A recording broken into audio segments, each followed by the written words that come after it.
Hello and welcome to Moneylife News and Views. I am Debashis Basu.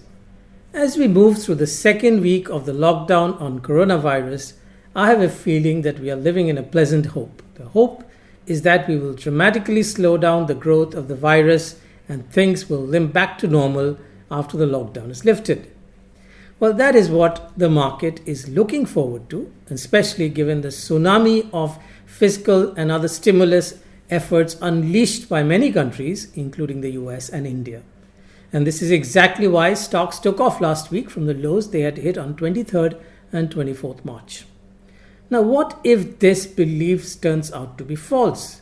Just as we underestimated the pandemic, what if we are underestimating the recovery as well?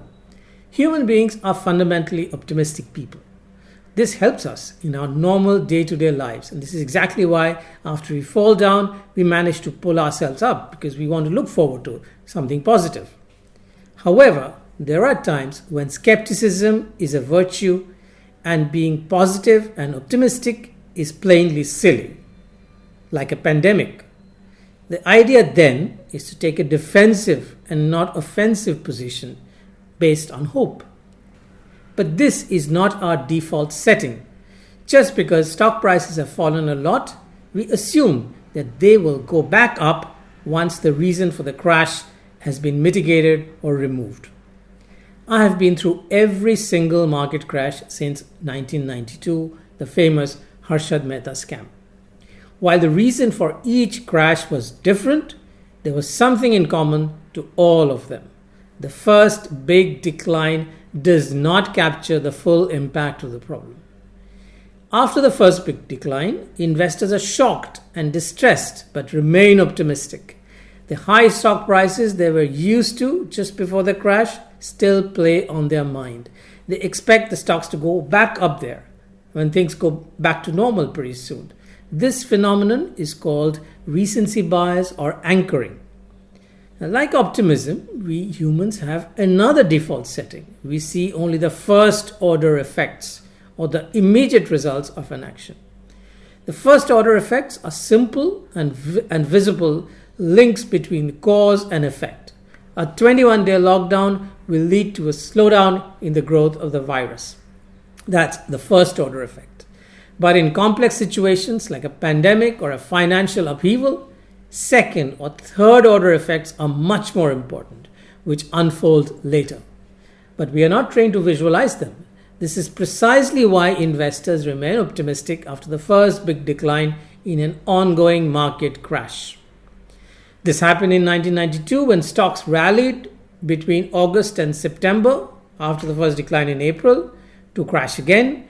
In 2000, stocks crashed in March and then rallied between May and July to crash again. In 2008, the first big decline happened in January and the stocks rallied in March and May only to drop much lower. In each case, investors ignored second and third order effects. Now, I'm not for a moment predicting where the market is headed. All I'm saying is that we may not be considering once again second and third order effects this time too. And I'm not for a moment predicting where the market will be headed. All I'm saying is that this time too, we may not be considering the second and third order effects. And if we don't, we will be blindsided and very, very disappointed. We've already seen such effects after demonetization, which did not produce the first order effect, which is unearthing black money. But it surely hit the informal economy and destroyed income and demand as second and third order effects. Now, we came to pay a very heavy price for this and other policy mistakes with a paltry 4.5% GDP growth this year, and that too under a new formula that inflates growth.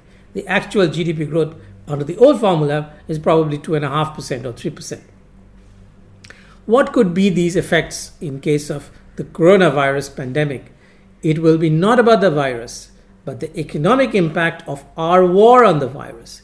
Already we have seen the mass migration of labor back to the villages as a result of the lockdown, a second order effect, which the Modi government hadn't thought of and hadn't planned for. I suspect we will see a prolonged and unprecedented demand and supply shock. We cannot predict how this will play out, except healthcare and staples. I think it's possible that every single sector will be very badly hit by the sudden global contraction. We have not seen this in our lifetimes, and we don't know the chain of impact it can possibly have.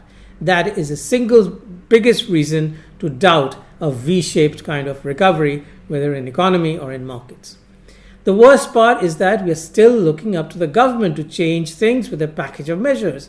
The stark reality is that even before COVID-19 hit us, we were staring at a clueless government unable to find solutions for the relentless decline in economic growth. So, brace yourself for huge, nasty surprises and hope for some lucky breaks.